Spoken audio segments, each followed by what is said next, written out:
Hello everyone, life through the লেন্সের আরেকটি নতুন ব্লগে আপনাদের সকলকে স্বাগত। আজকে হচ্ছে 14ই জুলাই 2024। তো চলে এলাম আরেকটা নতুন ভিডিও নিয়ে আপনাদের সামনে। অনেক দিন হলো ভিসার উপরে ভিডিও বানানো হয়নি। তো বেশ কিছুদিন আগে আমি ট্যুরিস্ট ভিসার উপরে একটা ভিডিও বানিয়েছিলাম। তো সেই ভিডিওটা আপনারা অনেকেই দেখেছেন, সেটা আপনাদের অনেকেরই বেশ ভালো লেগেছে এবং সেই ভিডিওটার পরে অনেকেই এটা রিকোয়েস্ট করেছেন যে সেই রিলেটেড আরও কিছু ইনফরমেশন আপনাদের সাথে শেয়ার করার জন্য। তো আজকের ভিডিওর বিষয়বস্তু হবে হচ্ছে আমাদের যে ট্যুরিস্ট ভিসা, সেই ট্যুরিস্ট ভিসা রিলেটেড। আমি এর আগে যে ট্যুরিস্ট ভিসার উপরে একটা ইনফরমেটিভ ভিডিও বানিয়েছিলাম, সেখানে বলেছিলাম যে এই ভিসার কি কি রিকোয়ারমেন্ট আছে, কি কি এলিজিবিলিটি ক্রাইটেরিয়া আছে, কারা কারা এই ভিসা অ্যাপ্লাই করতে পারেন। তো সেই ভিডিওতে আমি বলেছিলাম যে এই ভিসার যে লিমিটেশনসগুলো বা কন্ডিশনসগুলো আছে সেগুলোর উপরে আরেকটা ভিডিও আপনাদের সাথে শেয়ার করব, যেহেতু আগের ভিডিওটা অনেকটা লম্বা হয়ে গিয়েছিল। তো আজকের ভিডিওটাতে আমি ট্যুরিস্ট ভিসার যে নানা রকমের লিমিটেশনস বা কন্ডিশনস হয় শুধুমাত্র সেগুলোর উপরে আজকে আলোচনা করব। তো ভাবলাম আজকে একটু বাইরে ঘুরতে ঘুরতে আপনাদের সাথে কথা বলি এবং এই ইনফরমেশনটা আপনাদের সাথে শেয়ার করি।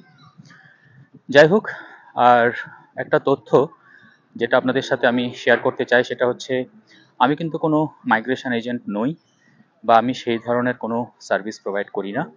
আমার যত ভিসা রিলেটেড যে ভিডিওগুলো সেগুলো কিন্তু শুধুমাত্র ইনফরমেশন পারপাসে, আমার নিজের অভিজ্ঞতা আপনাদের সাথে শেয়ার করছি মাত্র।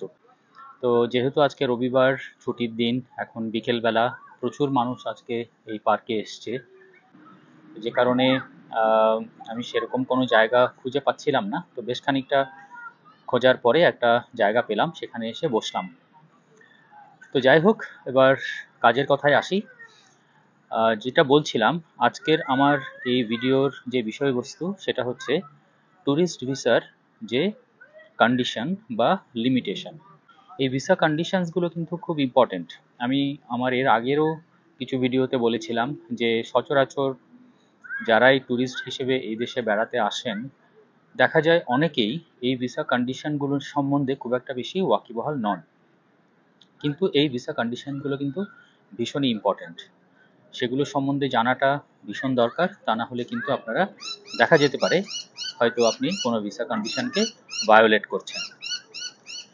তো আমার আগের যে ট্যুরিস্ট ভিসা রিলেটেড ভিডিওটা আমি বানিয়েছিলাম, সেখানে সবচেয়ে বেশি যে প্রশ্নটা আমি পেয়েছি আমার দর্শকদের কাছ থেকে বা আপনাদের কাছ থেকে, সেটা হচ্ছে ট্যুরিস্ট ভিসায় এসে আমি কি এখানে কাজ করতে পারবো? আমরা জানি যেহেতু উপমহাদেশ থেকে প্রচুর মানুষ এখানে কর্মসূত্রে আসতে চান, কিন্তু একটা ওয়ার্ক ভিসা পাওয়া এরকম একটা দেশে খুব একটা সহজ নয়। তো সে কারণে অনেকেই এটা জানতে চান যে আমি ট্যুরিস্ট হিসেবে এসে এখানে কোনো কাজকর্ম করতে পারবো কিনা। তো ট্যুরিস্ট ভিসাতে সচরাচর 6 রকমের কন্ডিশনস অ্যাটাচ করা হয়ে থাকে। তো সেই 6 রকমের কন্ডিশনসগুলো কি কি একবার আপনাদের সাথে আমি সেগুলো শেয়ার করি। তো প্রথমেই যেটা কন্ডিশন সেটা হচ্ছে 8101 নো ওয়ার্ক। এটা হচ্ছে ওয়ার্ক রিলেটেড ভিসা কন্ডিশন। তারপরের যে কন্ডিশনটা ট্যুরিস্ট ভিসাতে অ্যাটাচ করা হয়ে থাকে সেটা হচ্ছে 8201 বা ম্যাক্সিমাম 3 মান্থস স্টাডি। এটা হচ্ছে স্টাডি রিলেটেড কন্ডিশন। তারপরের কন্ডিশন হচ্ছে 8501 মেনটেইন অ্যাডিকুয়েট হেলথ ইন্স্যুরেন্স। এটা হচ্ছে আপনার health insurance related condition. Next 8503 no further stay. এটা কিন্তু খুবই ক্রিটিক্যাল একটা কন্ডিশন, মানে ট্যুরিস্ট হিসেবে আসার পরে আপনি এখানে আর থাকতে পারবেন কিনা সেই রিলেটেড। তারপর 8531 must leave before visa expiry, মানে ভিসা এক্সপায়ারির আগে আপনাকে লিভ করতে হবে বা চলে যেতে হবে। এবং সর্বশেষ যে কন্ডিশনটা ট্যুরিস্ট ভিসায় অ্যাটাচ করা হয় সেটা হচ্ছে 8558 বা নন রেসিডেন্ট।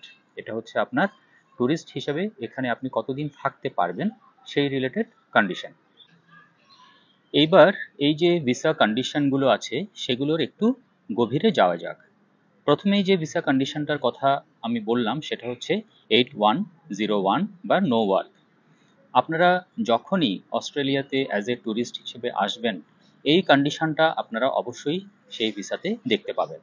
তার মানে আপনি যখনই একজন ট্যুরিস্ট হিসেবে অস্ট্রেলিয়াতে আসবেন, আপনি কিন্তু এখানে কাজ করতে পারবেন না। এটা কিন্তু একেবারেই একটা বেসিক কন্ডিশন। তো এই কন্ডিশনের আবার কিছু ব্যতিক্রম আছে। তো সেই ব্যতিক্রমগুলো নিয়েই এবার আপনাদের সাথে একটু কথা বলবো। কখন কখন আপনি কাজ করতে পারবেন বা কি ধরনের কাজ আপনি করতে পারবেন। তো অস্ট্রেলিয়ান গভর্নমেন্টের ওয়েবসাইট অনুযায়ী 8101 নো ওয়ার্ক এই ভিসা কন্ডিশনটার মানে হচ্ছে you must not work in Australia. This means when in Australia you must not do work that a person would normally get paid for. মানে আপনি এখানে এমন কোনোই কাজ করতে পারবেন না যার জন্য আপনি তার পে নিতে পারেন, মানে আপনি কোনো পেইড ওয়ার্ক করতে পারবেন না। এবার এই ভিসা কন্ডিশনের কিছু অ্যাডিশনাল ইনফরমেশন আছে। এই কন্ডিশনগুলো কি বলছে? বলছে for visitor visa holders only, with our permission you can only do unpaid work relating and credited to your study if you are studying in a university outside Australia. See how people work in an industry as long as you are not doing the work yourself. তো প্রথম যে পয়েন্টটার কথা বললাম সেটা হচ্ছে with our permission you can do unpaid work.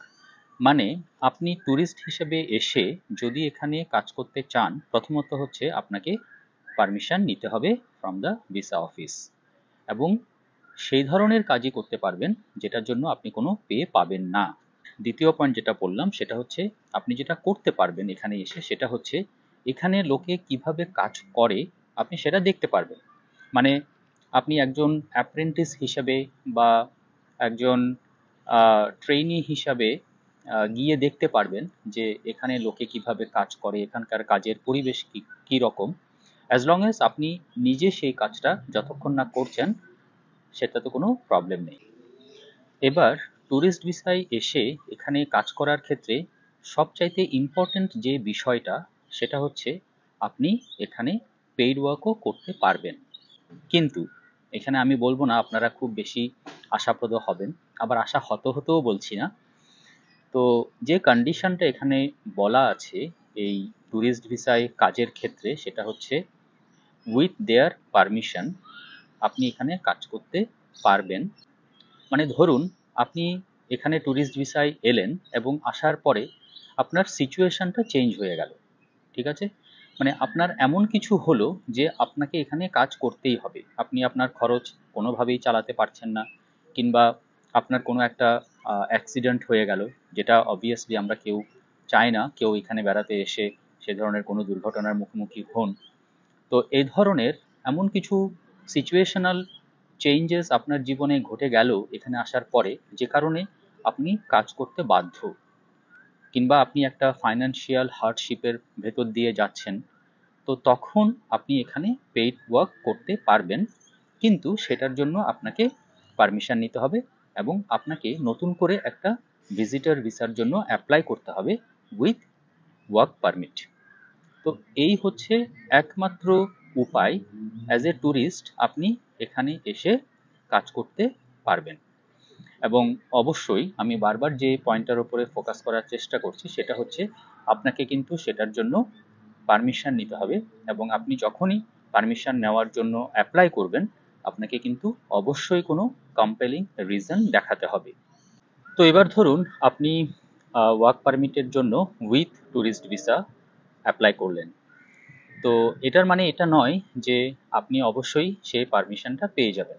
এটা কিন্তু সম্পূর্ণরূপে নির্ভর করে ভিসা অফিসারের উপরে, এবং কেস বাই কেস তারা কিন্তু ইভ্যালুয়েট করে দেখবে যে আপনার এই কাজ করার পারমিশনের যে রিজনটা আপনি জানিয়েছেন সেটা সত্যিকার অর্থে কতটা কম্পেলিং। ওরা কিন্তু সেই সমস্ত কিছু ভেরিফাই করে তারা যদি সন্তুষ্ট হয় তারপরেই কিন্তু আপনাকে এই কাজের পারমিশনটা দেবে, উইথ ট্যুরিস্ট ভিসা। তো এই তো গেল হচ্ছে ট্যুরিস্ট ভিসায় এসে আপনি পারমিশন নিয়ে কিভাবে কাজ করতে পারবেন। এবার এখানে পারমিশন ছাড়াও কিছু কিছু কাজ আপনি করতে পারবেন। প্রথম কাজ হচ্ছে কি, আপনি যদি এখানে কিছু ভলান্টারিলি কাজ করতে চান, মানে আপনি যদি এখানে কোনো কাজে সাহায্য করতে চান যাতে কমিউনিটির কোনো লাভ হবে, এবং অবশ্যই সেটা আনপেইড হতে হবে। তবে এই ভলান্টারি ওয়ার্কের ক্ষেত্রে একটা সুবিধে যেটা আছে, যে আপনি এখানে ধরুন কাজ করছেন অ্যাজ এ ভলান্টিয়ার হিসাবে, আপনি কোনো পে নিচ্ছেন না, কিন্তু আপনি সেই কাজের বিনিময়ে আপনাকে যদি কেউ ফুডিং বা লজিং প্রোভাইড করে, সেটা কিন্তু আপনি নিতে পারবেন, সেটা অ্যালাউড। আর এছাড়া আপনি যে কাজটা করতে পারেন উইদাউট পারমিশন, সেটা হচ্ছে আপনি কোনো ডোমেস্টিক হেল্প, অবশ্যই সেটা আপনার যদি কোনো নিয়ার রিলেটিভস হয় তাদের জন্য কোনো ডোমেস্টিক হেল্প করা, বা ঘরোয়া কোনো কাজে সাহায্য করা। তো এ ধরনের কোনো কাজ আপনি অবশ্যই উইদাউট পারমিশন এখানে করতে পারবেন, কিন্তু অবশ্যই সেটা কিন্তু ফ্যামিলি বা রিলেটিভের জন্য হতে হবে। এমন নয় যে আপনি বাইরে কারো জন্য গিয়ে অ্যাজ এ ডোমেস্টিক হেল্প হিসেবে কাজ করছেন। নেক্সট যে কন্ডিশনটা নিয়ে কথা বলবো সেটা হচ্ছে 8201 বা ম্যাক্সিমাম 3 মান্থস স্টাডি। মানে আপনি যদি অ্যাজ এ ট্যুরিস্ট অস্ট্রেলিয়াতে আসেন, এখানে এসে আপনি যদি পড়াশোনা করতে চান, শুধুমাত্র 3 মাসের জন্য আপনি সেটা করতে পারেন within a span of 12 months stay. এই কন্ডিশনটা হচ্ছে 8201। তারপরের যে কন্ডিশনটা সেটা হচ্ছে 8501 বা অ্যাডিকুয়েট হেলথ ইন্স্যুরেন্স। মানে আপনি যখনই এখানে ট্যুরিস্ট হিসেবে বেড়াতে আসবেন, এটা কিন্তু আপনার একটা ইনফ্যাক্ট ক্রাইটেরিয়া, মানে ট্যুরিস্ট ভিসা পাওয়ার ক্ষেত্রে আপনাকে অবশ্যই একটা হেলথ ইন্স্যুরেন্স নিয়ে আসতে হবে, কারণ এখানে হেলথ সার্ভিস খুবই এক্সপেন্সিভ। আপনাকে যদি কোনো ডাক্তার দেখাতে হয়, আপনাকে যদি কোনো মেডিকেল অ্যাসিস্ট্যান্স নিতে হয়, সেটা কিন্তু আপনাকে পয়সা দিয়ে নিতে গেলে অনেক বেশি খরচ। সেজন্য আপনাকে অবশ্যই একটা হেলথ ইন্স্যুরেন্স নিয়ে আসতে হবে। আর পরের যে কন্ডিশনটা সেটা হচ্ছে 8503 বা নো ফার্দার স্টে। তো এই কন্ডিশনটা কিন্তু খুবই ক্রিটিক্যাল। তো এখন মোটামুটি যেটা দেখা যাচ্ছে, যে যত রকমের ট্যুরিস্ট ভিসাই ইস্যু করা হচ্ছে, বেশিরভাগের ক্ষেত্রেই কিন্তু এই 8503 বা নো ফার্দার স্টে এই কন্ডিশনটা অ্যাটাচ করা হচ্ছে। এটার মানে হচ্ছে আপনি এখানে ট্যুরিস্ট হিসেবে এসে আপনি থাকুন, আপনি ঘুরে বেড়ান, কিন্তু এই ভিসা শেষ হয়ে যাওয়ার পরে আপনি কিন্তু অন্য কোনো ভিসা অ্যাপ্লাই করতে পারবেন না, মানে অন্য কোনো সাবস্ট্যান্টিভ ভিসাতে আপনি যেতে পারবেন না। এটা মেইনলি যে ভিসার ক্ষেত্রে অ্যাটাচ করা অবশ্যই হবে, সেটা হচ্ছে যদি আপনার কোনো স্পন্সর্ড ট্যুরিস্ট ভিসা হয়, সেটাতে অবশ্যই এই কন্ডিশনটা থাকবে। আর নর্মাল ভিজিটর ভিসাতেও কিন্তু বেশিরভাগ ক্ষেত্রেই দেখা যায় এই কন্ডিশনটা অ্যাটাচ করা হয়ে থাকে। আপনাকে যদি অন্য কোনো ভিসা অ্যাপ্লাই করতে হয়, তবে আপনাকে অস্ট্রেলিয়া থেকে বেরিয়ে তারপরে আপনাকে আবার নতুন করে অ্যাপ্লাই করে তারপর আবার এখানে আসতে হবে। তো এই তো গেল 8503 নো ফার্দার স্টে। তারপরের যে কন্ডিশনটা সেটা হচ্ছে 8531 must leave before visa expiry. তো এটা তো খুবই নর্মাল একটা কন্ডিশন, সেটা যে কোনো ভিসার ক্ষেত্রেই প্রযোজ্য। সেটা হচ্ছে আপনার ভিসা এক্সপায়ার হয়ে যাওয়ার আগেই আপনাকে কান্ট্রি লিভ করতে হবে। আপনি যদি ভিসা এক্সপায়ারি পরেও যদি এখানে থাকেন, তাহলে কিন্তু সেটা আপনি হবেন উইলফুল ডিফল্টার। আর উইলফুল ডিফল্টারের ক্ষেত্রে কিন্তু এরা কিছু ভীষণই করা। আপনাকে যদি তারা আইডেন্টিফাই করে যে ভিসা এক্সপায়ারি হওয়ার পরেও আপনি এখানে আছেন, তারপরে কিন্তু আপনার ফার্দার এই কান্ট্রিতে এন্ট্রিটা পুরোপুরি মোটামুটি বন্ধ হয়ে যাবে, আপনি কিন্তু এদের রেড লিস্টে চলে যাবেন। আর তারপরে হচ্ছে নন রেসিডেন্ট 8558। তো 8558 এই কন্ডিশনটা একটা বেসিক্যালি খুবই কমন বা জেনারিক কন্ডিশন। এই কন্ডিশনটাতে যেটা বলা হয় সেটা হচ্ছে যে আপনি ট্যুরিস্ট ভিসায় এসে এখানে ম্যাক্সিমাম 12 মাস থাকতে পারবেন উইদিন 18 মান্থস পিরিয়ড। মানে আপনাকে যে ভিসাটা দেওয়া হবে সেটা হচ্ছে 18 মান্থস পিরিয়ডের মধ্যে আপনি ম্যাক্সিমাম 12 মাস থাকতে পারবেন, একটা বেসিক্যালি সময়সীমা বেঁধে দেওয়া হয়। আবার এই যে 12 মাসের পারমিশনটা দেওয়া হয়, সেই 12 মাসটাও কিন্তু সবসময় আপনার একটানা থাকতে পারবেন সেরকম হয় না। আপনাকে হয়তো একটা লিমিট করে দেবে, আপনি 12 মাস থাকতে পারবেন কিন্তু একটানা 3 মাসের বেশি থাকতে পারবেন না। তো এই কন্ডিশনটা হচ্ছে 8558। তো এই হলো ট্যুরিস্ট ভিসার ক্ষেত্রে যে কন্ডিশনস অস্ট্রেলিয়াতে দেওয়া হয়ে থাকে। আশা করি এই ইনফরমেশনগুলো আপনাদের কাজে আসবে। আর চেষ্টা করলাম যতটা সম্ভব ডিটেলসে এই ইনফরমেশনগুলো আপনাদের সাথে শেয়ার করার জন্য। আপনাদের যদি এই ভিডিওটা ভালো লেগে থাকে অবশ্যই সেটা কমেন্ট করে জানাবেন, আর সেটা সকলের সাথে শেয়ার করুন এবং অবশ্যই একটা লাইক করুন। আর আরেকটা রিকোয়েস্ট, সেটা হচ্ছে আমার এই ভিডিওগুলো কিন্তু অবশ্যই ইনফরমেশন পারপাসের জন্য। আমি কিন্তু কোনো মাইগ্রেশন এজেন্ট নই। অবশ্যই আপনাদের যদি কোনো প্রশ্ন থাকে সেটা আমাকে করবেন, আমি আমার সাধ্যমতো চেষ্টা করব সেই প্রশ্নগুলোর উত্তর দেওয়ার জন্য। আর আপনারা যদি আমার চ্যানেলে নতুন হয়ে থাকেন প্লিজ ডু সাবস্ক্রাইব। আর আপনাদের এই সাবস্ক্রিপশনটা আমার কাছে একটা অনেক বড় ইন্সপিরেশন। তো আমি চেষ্টা করি এই ধরনের কিছু ভিডিও বানিয়ে আপনাদের সামনে তুলে ধরার জন্য, যাতে আপনাদের সকলের সেটা উপকারে আসে। আমি কিন্তু বাই প্রফেশন কোনো ইউটিউবার নই, আমি এখানে আইটিতে আছি। এটা আমি ভালোবেসে করি। তো আশা করি আমার এই ইনফরমেশনগুলো আপনাদের কাজে আসবে। তো আপনারা সকলেই ভালো থাকবেন। ভিডিওটা কেমন লাগলো অবশ্যই সেটা জানাবেন। Thank you.